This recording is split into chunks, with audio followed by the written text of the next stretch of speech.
I put this together so that I could try to help you see the rhythms of this world and the changing cycles and why you may be feeling that something very big is about to happen in our world, but you may not really understand where that's coming from. So save this if you want to come back and watch this later, because I'm going to try to go through this and it may take a little while. So basically, this graph is showing you the declination of the superior planets. We call Jupiter, Saturn, Uranus, Neptune, and Pluto superior because in the Chaldean order, they are above the sun. And so the declination here shows you where those planets are in relationship to the equator of Earth. And so that's why this becomes important, because it shows you how they may influence the things that happen on Earth.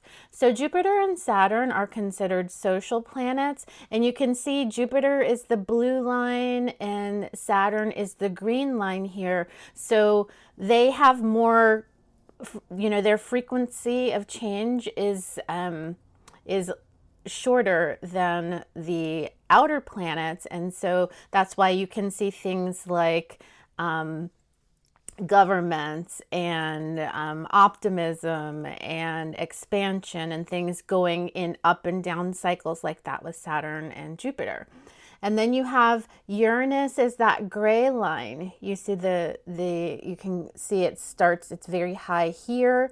This chart goes from 1935 to 2035 because I wanted you to get a big picture. I do have a shorter one that I'll show you later, but you can see that how big the wave is for Uranus, and then Neptune is the yellow wave, so that goes even slower, and then Pluto is that red wave, which you can see is even slower than the other ones. And so when we're talking about Uranus, Neptune, and Pluto, we call those transpersonal planets because we can't see them with our visual eye. And so they tend to have more of a larger collective influence. And so these are the things that change societies more slowly.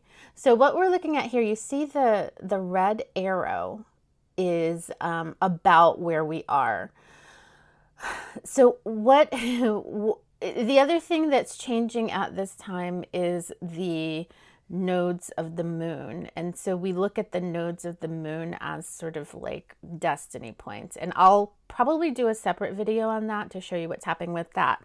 Those are changing. The North Node is changing from Aries to Pisces in about a week's time. And so that is a very impactful point in terms of where we are going. And I have some ideas about that.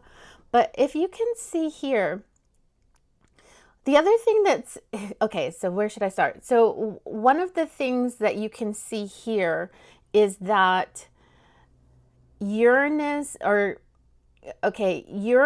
is already above the zero line is the equator. Okay, so everything above the zero line is more expressed outward, and everything below is sort of more hidden, and a lot of the things that happen sort of symbolically below is where we're doing things to transform, we're shedding.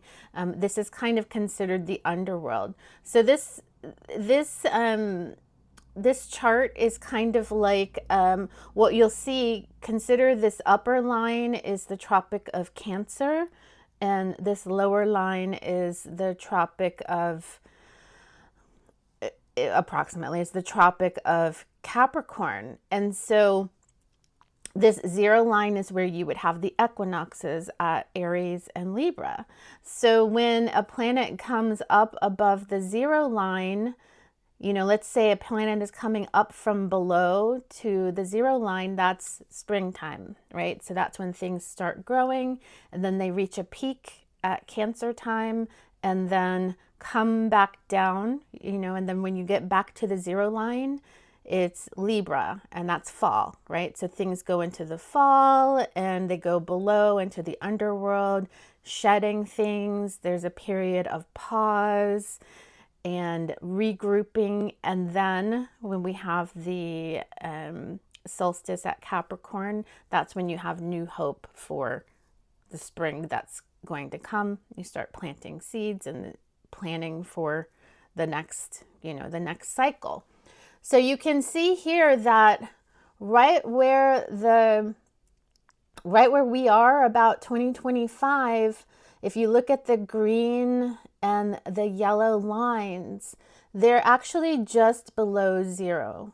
And so in 2026, when the green line Saturn and the yellow line Neptune meet at zero and go above zero, this is going to be a fresh start for our structures and spirituality, Neptune. And they're going to meet in Aries. They're going to meet at 0 degrees of Aries. And this is going to be sort of like putting structure to our ideals. And you can see that our ideals have not been above the underworld since the 1940s approximately. So this is a big change for the world. And that's why you may even be seeing people grabbing onto more spirituality. And there's going to be structures around that. And, this may be difficult to put things together, but you can just feel where we are about to emerge as a collective, as a community. And so that's happening over, finally, they'll be above the zero line, above the equator in 2026, the early 2026. And so, but over the next year, what's happening is it's like a cold front comes through. So there'll be a lot of turmoil as we do that. At the same time, what's going to start in summer of 2025 is Pluto is going to go out of bounds. So the last time that it went out of bounds was in 1938. And that was when nuclear fission was discovered.